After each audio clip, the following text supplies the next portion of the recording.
가정사역자로 잘 알려진 송기로원 목사님이 새해에 이런 농담을 던졌습니다. 다짐을 너무 많이 하면 다 짐이 된다. 들어보니까 말이 되더라고요. 다짐을 너무 많이 하면 다 짐이 된다. 그런데 새해 어찌 다짐이 없을 소랴 하면서 10가지 다짐을 적어 놓으셨습니다. 10가지 다짐을 적어 놓으셨어요. 그 중에 몇 가지를 이제 말씀을 드려본다면, 새해에 먼저 나는 긍정적으로 살겠다. 긍정적으로 살겠다. 한번 올려주실래요? 네. 긍정적인 사람은 한계가 없고, 부정적인 사람은 한계 없다. 야, 이분이 정말 이 워드 플레이의 대가더라고요. 정말 그렇다. 또 두 번째, 나는 배우면서 살겠다. 롱런 하려면, 오래 달리려면 롱런 해야 하지 않을까? 오래 배워야 되지 않을까? 나는 배우면서 살겠다. 또 세 번째, 나는 겸손하게 살겠다. 하나님께서 사람에게 3가지 손을 주셨는데, 왼손, 오른손, 겸손. 난 겸손하게 살겠다. 이런 식이에요. 마지막 하나만 더 말씀드리자면, 죽음 준비를 엔드, 끝이 아닌 엔드, 그리고로 맞이하도록 미리 준비하겠다라고 하는 것이 이제 이분의 새해 결심 중에, 다짐 중에 하나였습니다. 세상 사람들은 죽으면 어때요? 엔드, 다 끝인 줄만 알잖아요. 그런데 그러다가 그날에 죽음이 끝이 아닌 줄 알면 정말 기겁할 거예요. 왜냐하면 아무런 준비를 안 했잖아요. 아무런 준비가 안 돼 있잖아요. 그러나 우리는 어때요? 엔드, 끝이 아닌 걸 알아요. 엔드, 그리고인 줄을 알기 때문에 우리는 준비하는 삶을 사는 것입니다. 어떤 것이 준비하는 삶이에요? 우리를 위해서 십자가에서 죽으시고 부활하신 예수님을 나의 구원자여, 나의 주인으로 믿어 영접하는 거예요. 이것이 바로 준비하는 삶입니다. 예수님을 믿는 자가 바로 그렇게 영생을 얻고 천국에 들어가는 것이에요. 예수님께서 나는 부활이요 생명이니 나를 믿는 자는 죽어도 살겠고 무릇 살아서 나를 믿는 자는 영원히 죽지 아니하리니 이것을 너가 믿느냐? 이렇게 말씀을 하여 주셨죠. 그리고 또한 우리가 어떠한 준비로 그리고의 삶을 준비하는가라고 할 때 그것을 오늘 제가 여러분들과 함께 말씀으로 나누고자 합니다. 여러분도 아마 새해에 여러 다짐들을 하셨을 텐데요. 주님 안에서 여러분의 선한 계획들이 아름답게 이루어지기를 축복하고 기대합니다. 자, 오늘 우리가 이제 지난 2주간에 걸쳐서 예수님께서 수고하고 무거운 짐진 자들을 참으로 쉬게 해주시는 분임을 함께 나눴습니다. 예수님께서 수고하고 무거운 짐진 자들아 다 내게로 오라 그랬죠? 내가 너희를 쉬게 하리라 말씀해 주셨어요. 또한 예수님께서는 내가 바로 안식일의 주인이라 선포하시면서 정말 예수님께서는 우리 인류가 상실해버린, 우리 인류가 범죄함으로 깨져버린 참된 안식을 가져다 주시는 분, 회복시켜 주시는 분으로 그렇게 주님께서는 분명히 당신을 말씀해 주셨습니다. 자, 그러면 우리는 그러한 예수님의 말씀을 듣고는 막 쌍수 들고 그렇게 환영할 것만 같겠는데요. 그런데 당시 이 종교 지도자들인 바리새인들은 오히려 예수님을 거부합니다. 왜냐하면 예수님께서 자신들의 안식일 전통을 깨트리는 것처럼 그렇게 여겨졌거든요. 아니, 세상에 어떻게 감히 안식일에 손 마른 사람을 고칠 수 있단 말이냐? 그건 안 될 일이라는 거예요. 안식일에는 아무 일도 안 하고 그냥 쉬기만 해야 돼 라고 하는 것이 그들의 생각이었죠. 그러나 예수님께서는요, 그렇게 손 마른 사람을 고쳐주는 것이야말로 이거야말로 정말 안식일에 걸맞는 일이다 라고 하면서 그 손 마른 사람을 고치시는 그 기적을 행하여 주셨죠. 이게 뭐예요? 예수님께서 우리에게 가져다 주시는 참된 생명, 참된 안식의 표적으로서 그 손 마른 사람을 고쳐주신 것입니다. 우리를 정말 귀하게 보시는 주님의 자비와 주님의 긍휼을 너무나 잘 보여주는 바로 한 예시로서 우리가 그 사건을 만나게 되는 것이에요. 그러니까 이제 바리새인들의 반응이 어떻게 나와요? 그게 오늘 본문 14절이에요. 자, 바리새인들이 나가서 어떻게 하여 예수를 죽일까 의논하거늘. 그 전까지는 그래도 예수님에 대해서 좀 못마땅한 수준이었어요. 그런데 이 사건을 계기로 해서 완전히 반대로 돌아서 버립니다. 그리고 죽이려고까지 하는 거예요. 참 너무 어처구니 없는 그런 반응이죠. 사람의 고정관념이라고 하는 것, 이 그릇된 신념이 얼마나 파괴적일 수 있는지를 우리가 오늘 말씀에서 너무나 잘 보게 되는 것입니다. 그러나 예수님께서는 그들과 무슨 힘의 대결, 어떤 세력 다툼을 하고자 할 그런 마음은 전혀 없으세요. 당연히 그들과 어떤 다툼과 대결을 하면 주님이 이기시죠. 일반 사람들의 우호적인 그러한 이 모습들도 있었을 뿐더러 무엇보다도 아니 주님의 능력이면 그들의 이 대적이라고 하는 것은 그냥 다 뒤엎어 버리실 수 있잖아요. 누가 주님을 대항하고 대적할 수가 있겠어요. 그러나 그것은 주님께서 이 땅에 오신 목적이 아닌 것입니다. 주님께서는 세상 나라들 중에 어떤 한 나라를 건설하러 오신 것이 아니라 우리 죄를 대신해서 십자가에서 죽으심으로 이 세상 나라가 아닌 하나님의 나라, 하나님 백성을 건설하러 오셨거든요. 그래서 예수님께서는 다투거나 어떤 그들과 세력 대결을 하지 않으세요. 19절에 그래서 말씀하시죠. 그는 다투지도 아니하며 들레지도 아니하리니, 이게 무슨 말이냐면 외치지도 아니하리니 이 말이에요. 아무도 길에서 그 소리를 듣지 못하리라. 이게 예언된 대로 주님께서는 어떤 다툼이나 어떤 시비를, 어떤 세력 대결을 그들과 하지 않는다는 것이에요. 그러나 예수님께서 그 반대자들과 다투시지는 않지만, 그런데 상한 심령, 상한 몸, 상한 영혼들을 향해서는 여전히 어떤 일을 하세요? 20절 같이 읽어볼까요? 시작.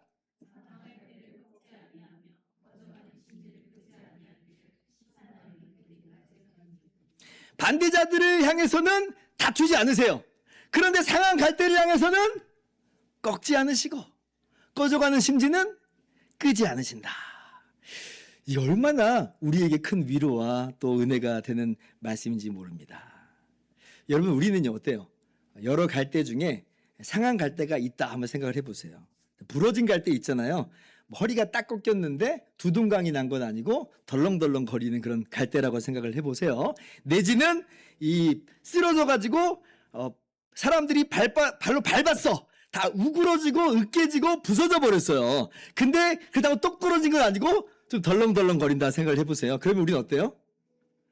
우리는 깔끔한 게 보기 좋다고 똑 떼버리잖아요. 자, 제가 예를 들어서 이제 말씀을 드립니다. 오해하지 마세요. 자, 여기 이제 나무 있어요. 나무. 이파리가 여기 시들었어요. 내지는 여기 가지 하나가 좀 병들어서 죽은 것처럼 보여요. 자, 그러면 어떻게 해요? 자, 우리 권사님들 어떻게 해요? 가차없이 다 뜯어냅니다. 다 뜯어내요. 미관상 보기 좋지 않고 괜히 다른 가지에 부담만 되는 것 같고 땅만 버리는 것 같고. 예, 그게 정답이에요. 그게 당연한 겁니다. 그런데 정말 놀라운 건 뭐예요? 우리 주님께서는 꺾지 않으신다는 거예요. 꺾지 않으세요. 아까도 제가 말씀드린 것처럼 한쪽 손 마른 사람이 있다 그랬습니다. 이 사람이 어떤 사람이에요? 상한 갈대 같은 사람이죠. 우리가 읽은 본문 중에서는 더 심한 경우도 나옵니다. 22절 보니까 눈 멀고 말 못하는 사람이 나와요. 어떤 사람이에요? 상한 갈대 같은 사람이에요. 심지어 이 사람은 더 심하죠. 그렇게 눈 멀고 말 못하는 이유가 뭐예요? 귀신 들려 그렇다고 그래요. 그러니까 신체적으로만 지금 상한 정도가 아니라 영적으로도 완전히 깨져버린 상한 갈대 같은 사람이다라고 하는 거예요. 다른 사람들은 그런 사람들 보면서 이런 사람들은 필요 없는 사람 아니냐고, 제거해야 되는 거 아니냐고, 저 사람이 우리 중에서 무슨 의미가 있겠느냐고 그러고 있었을지도 모르겠습니다. 그러나 예수님은 상한 갈대를 상했다고 해서 꺾어버리시지 않으세요. 이제 거의 다 꺼졌다고 해서 너는 글렀어, 너는 틀렸어 하면서 그냥 물을 확 끼얹어 버리시지 않는다 이 말이에요. 예, 엄밀하게 말하자면 아무런 기대나 아무런 소망을 가질 수 없을 사람들이죠. 아니, 지금 허리가 부러져 버렸는데 지금 그 상한 갈대가 무슨 가치가 있고 무슨 기대를 할 수 있으면 무슨 소망을 가질 수 있겠어요? 그건 정말 아무런 기대도 소망이 없다는 이야기예요. 그 소망을 가질 만한 자격조차도 없는 사람이라고 하는 게 상한 갈대요, 꺼져가는 심지예요. 그런데 예수님께서는 그래서 너는 소망이 없는 거야! 라고 하시지 않는다는 거예요. 야, 얼마나 은혜로운 말씀이신지. 목사님, 근데 그래봤자 뭐 상한 갈대 아닙니까? 상한 갈대를 꺾지 않는다라고 해봤자 그 시간만 조금 더 느린 것 아닌가요? 결국 시들어 죽어버리는 건 매한가지 아니겠습니까? 아니, 꺼져가는 심지, 아니 지금 당장 끄지 않는다고 해도 결국 꺼지고야 마는 거 아닙니까? 예, 정말 그냥 내버려두는 수준이라면 그럴 거예요. 내버려두는 수준이라면 상한 갈대는 그냥 그대로 끝나는 거예요. 꺼져가는 심지는 그냥 꺼져버리는 겁니다. 그런데 예수님께서는 오늘 이렇게 말씀하시는 이 의도가 뭐냐면, 이 의미가 뭐냐면 그렇게 내버려 두시는 분 정도가 아니라 하는 것입니다. 예수님은 상한 갈대를 향해서, 꺼져가는 심지를 향해서 어떻게 행하세요? 15절 말씀 같이 읽어봅시다. 시작.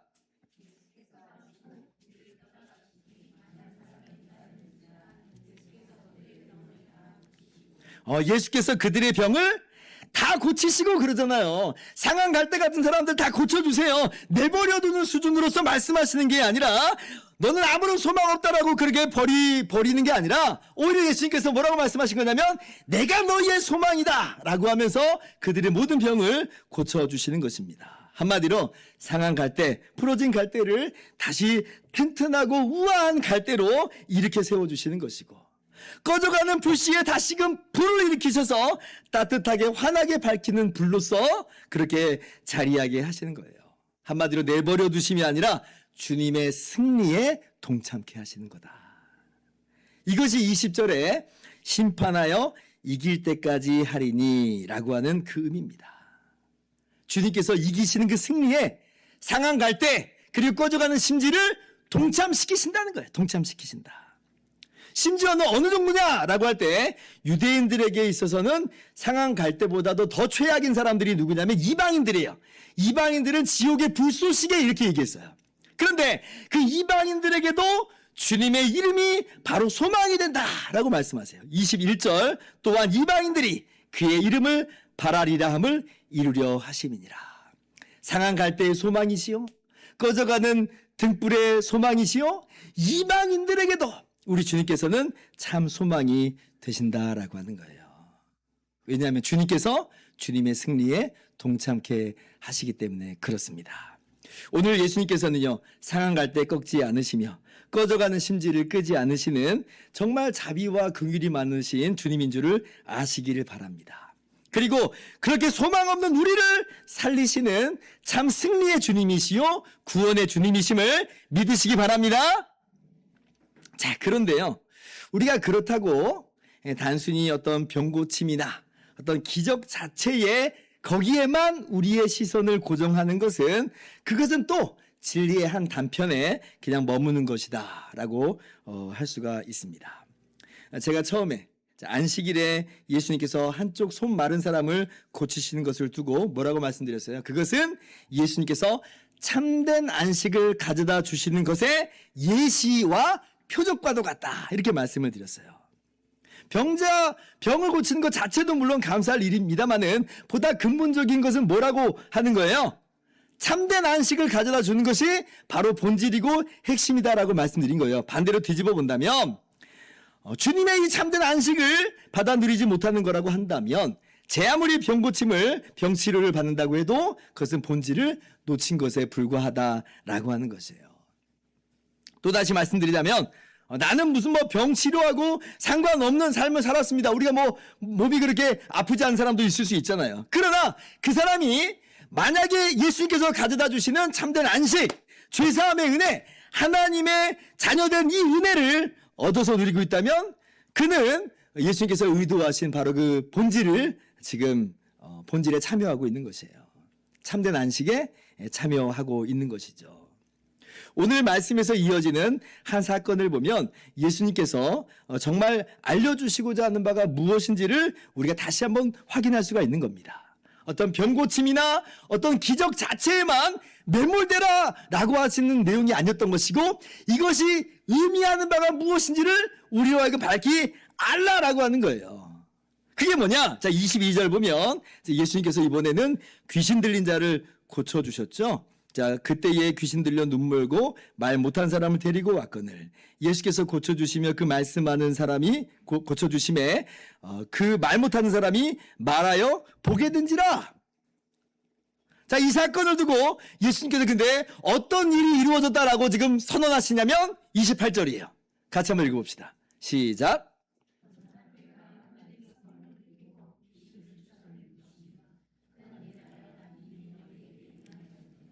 귀신을 쫓아내시고 그리고 병을 고쳐주셨는데 그 사건의 의미가 뭐냐라고 할 때에 하나님의 나라가 너희에게 임하였다라고 말씀해 주시는 거예요. 자, 임하였다라고 하는 이 말은 이 동사잖아요. 부정과거형으로 쓰였습니다. 헬라어 동사에서 부정과거형이라고 하는 것은 단회적이고 완결된 사건을 말합니다. 그래서 이게 지금 너희에게 하나님의 나라가 임할 것이다 라고 말씀하시는 게 아니에요. 하나님의 나라가 임했다예요. 임했다. 자, 그리고 계속 보세요. 귀신이 쫓겨나간 것은 바로 그 사람에게 이루어진 거죠. 한 사람에게 이루어진 것입니다. 자, 그렇다면 하나님의 나라가 귀신을 쫓아내는 바로 그 사건 자체만을 말한다면 개인적 차원의 이야기로 지금 이해가 되겠죠? 그러면 그에게 하나님의 나라가 임했다라고 이야기해야 될 거예요. 자, 그런데 말씀 자세히 보세요. 예수님께서 그에게 그 귀신을 쫓아내시고 병을 고쳐주심으로 너에게 하나님의 나라가 임했다라고 말씀하시는 게 아니라 뭐라고 말씀하세요? 너희에게. 지금 귀신 쫓겨나간 사람, 병 고침 받은 사람에게만 해당되는 게 아니라 너희에게, 모두에게 일어난 일이다라고 하는 거예요. 즉, 귀신 축출 사건은 하나님의 나라가 예수님의 임재와 더불어서 임한 것임을 보여주는 표적이요 예시라 하는 거예요. 그 자체도 귀한 일이지만 그 자체에만 매몰되지 말라는 것이고 그것이 보여주는 바 예수님의 임재와 역사로 말미암아 하나님의 나라가 너희 가운데 임했다라고 하는 걸 알라는 거예요. 알라. 그래서 이 사건을 보면서 우리 모두는 무엇을 깨닫게 되냐면 우리에게 하나님의 나라가 시작됐구나. 예수님의 사역으로 말미암아 우리가 하나님의 나라에 들어갔구나 라고 하는 것을 알게 되는 것이에요. 그래서 지금 병치료와 참된 안식과의 이 구조가 똑같이 이 귀신 축출과 하나님의 나라의 구조 속에 그대로 보여줍니다. 병치료나 귀신 축출의 의미가 뭐라는 거예요? 예수님께서 참된 안식을 가져다 주시고 하나님의 나라를 가져다 주신 것의 표적이요 예시다, 증거하는 것이다 라고 하는 것입니다. 본질은 예수님께서 가져다 주신 우리 모두에게 가져다 주신 참된 안식, 하나님의 나라, 이것이 본질입니다. 그래서 여러분, 내가 직접 귀신 축출 사건을 경험한 것이 아니라 할지라도, 내가 직접 병치료를 경험한 것이 아니라 할지라도 우리는 뭐예요? 예수 그리스도로 말미암아 이미 시작된 하나님의 나라에 들어갔다 하는 거예요. 믿으시기 바랍니다. 장차 올 하나님의 나라를 지금 말하는 게 아니라 우리가 이미 예수님으로 말미암아 하나님의 나라에 들어간 거예요. 물론 예수님의 이 사역의 정점, 하이라이트는 예수님의 십자가 대속이죠. 거기로부터 우리가 모든 죄와 저주와 사망으로부터 진정한 안식을 얻는 것이고, 거기에서 마귀의 권세가 완전히 깨지고 박살나서 우리가 참된 자유와 해방과 하나님의 나라, 하나님의 통치를 누리는 것이에요. 그런데 주님께서 이 땅에 오시면 사실 그 모든 걸 함께 지금 연결돼서 담아내고 있는 거예요. 주님의 공생애라고 하는 게 주님의 십자가 대속과 분리된 게 아니잖아요. 연결된 거예요. 그래서 아직 예수님이 십자가에 달려 죽으신 것은 아니라 할지라도 주님이 이 땅에 오심으로 주님께서 공생애를 사시는 것으로 이미 하나님의 나라가 시작이 된 겁니다. 아무튼 요점은 우리는 뭐예요? 안식을 얻은 사람들이요, 우리는 이미 하나님 나라에 들어간 사람들이다 라고 하는 거예요. 여러분, 제가 오늘 이렇게 강조하는 이유는 뭐냐면, 우리가 하나님의 나라 그러면 대체로 어느 것만 생각하냐면 장차 주님 다시 오실 때에 드러나게 되는 새하늘과 새 땅, 그 미래의 미래적 요소로서의 하나님의 나라만을 그렇게 하나님의 나라로 생각하는 경향이 있기 때문에 그렇습니다. 그래서 지금 이 땅에서 살아가는 우리는 아직은 하나님의 나라를 얻은 게 아니고 아직은 하나님의 나라를 지금 우리가 들어간 것은 아니고 그냥 마냥 대망만 하는 그러한 것으로 생각한다라고 하는 건데 여러분 그거는 절반만 본 거예요. 그거는 어떻게 보면 좀 잘못된 개념이에요. 오해하지 마세요. 장차 새하늘과 새 땅에 그 하나님의 나라가 우리 가운데 나타나게 될 것은 분명한 사실입니다. 주님 다시 오실 때에 바로 그 새하늘과 새 땅에 하나님의 나라가 우리 가운데 드러나게 될 것이에요. 그러나 우리가 동시에 분명히 알아야 될 건 뭐냐? 바로 그 하나님의 나라는 이미 시작됐다는 거예요. 이미 시작됐어요. 장차도 나타나지만 사실은 이미 시작됐다. 그래서 이를테면 우리는 어떠한 이 땅에서 삶을 살아가는 거냐면 두 나라와 두 세상을 지금 동시에 살아가는 사람들인 겁니다. 하나는 눈에 보이는 이 세상 나라의 삶인 것이고요. 또 다른 하나는 비록 우리의 눈에 보이진 않지만 우리의 손에 감각되진 않지만 분명히 존재하고 있고 진행되고 있는 하나님의 나라를 우리가 살아가고 있는 것입니다. 딱 떨어지는 예는 아닌데 예를 들면 마치 우리가 이제 본당에 지금 있어요. 그리고 커튼으로 지금 이제 다 가려져 있습니다. 근데 이 커튼 뒤에 아무것도 없는 게 아니라 이 커튼 뒤에 어떠한 세상이 있죠. 동시에 지금 자리하고 있는 거예요. 우리는 보기에는 커튼만 보지만 그러나 커튼 너머에 동시에 세계가 진행되고 있는 것이죠. 그래서 우리가 예배 마치고 커튼을 딱 이제 열면요. 그때 막 눈부신 태양이 우리 본당 안으로 막 쏟아져 들어오잖아요. 밖에 있는 세상이 있었구나 라고 하는 것을 우리가 그때서야 깨닫게 되는 것처럼 마치 하나님의 나라는 그런 거예요. 우리의 눈에는 가려져 있지만 커튼 뒤의 세계처럼 이미 존재하고 있고 이미 시작되어 있다는 것이에요. 그리고 커튼을 여는 시간은 어떤 시간이냐? 예수님이 다시 오실 때에 그때 커튼을 여는 거예요. 그래서 이미 시작되고 진행되고 있는 하나님의 나라가 그때 우리 눈앞에 밝히 짠 하고 드러나는 것이죠. 그리고 그날에는 어떻게 됩니까? 지금 우리가 눈에 보이는 이 땅에서 살아가고 있는 이 하늘과 이 땅은요 다 그날에 불태워지죠. 심판을 받게 되는 것이에요. 오히려 새 하늘과 새 땅이 그것이야말로 영원한 나라고 영원한 세상으로서 우리에게 그렇게 주어지는 겁니다. 뭐 또 다른 예를 한번 든다면 뭐 이걸 종이 지도라고 한번 생각을 해봅시다. 이 종이 지도가 지금 눈에 볼 때는 무슨 종이 지도와도 같다 할 수 있죠. 근데 이제 이 종이 지도 이제 쓸모없는 줄 알고 불에 이렇게 딱 던졌어요. 그런데 불에 던졌는데 겉에 있는 종이는 다 불타버렸어요. 근데 완전히 불탄 게 아니라 딱 보니까 이게 황금지도였어요. 황금지도. 황금지도 요즘 금값 엄청 비싼데 황금지도라고 생각을 해보세요. 얼마나 이게 감동적이에요. 이게 마치 그와도 같은 거예요. 우리가 이 땅에서 살아가는 동안에는 지금 눈에 보이지 않아요. 우리 눈에는 그냥 종이 지도만 보일 따름이에요. 그러나 그 이면에는 지금 어떤 지도로서 자리하고 있는 거예요. 황금지도가 자리하는 것처럼 하나님의 나라가 바로 우리가 살아가는 이 세상 속에서 이미 시작되었고 진행이 되어 있다라고 하는 것이죠. 그런 측면에서 예수님께서는 이렇게도 말씀하신 적이 있으세요. 자, 누가복음 17장 20절입니다. 바리새인들이 하나님의 나라가 어느 때에 임하나이까 묻거늘 예수께서 대답하여 이르시되 하나님의 나라는 볼 수 있게 임하는 것이 아니요. 21절 같이요.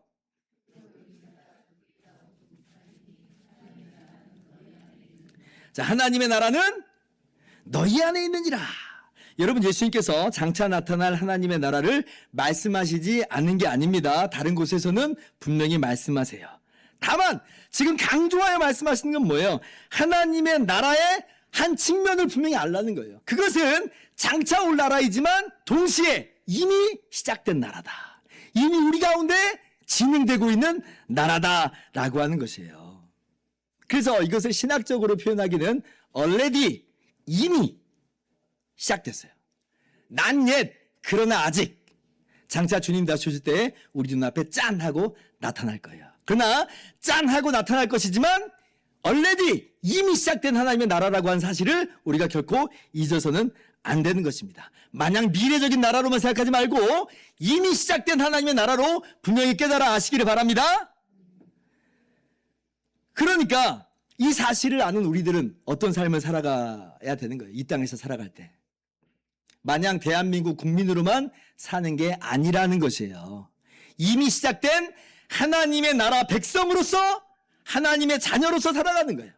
우리가 어떠한 원리로 누구의 통치를 받으면서 살아야 되는가라고 할 때에 하나님의 나라의 왕이신 하나님의 통치를 받으며 하나님의 나라 원리를 따라서 살아가는 것이 우리의 마땅한 삶의 모습인 것이죠. 이를테면 커튼 뒤에서 들려오는 소리에 귀를 기울여야 되는 거예요. 이건 믿는 사람만, 하나님의 나라에 소속된 사람만 들어요.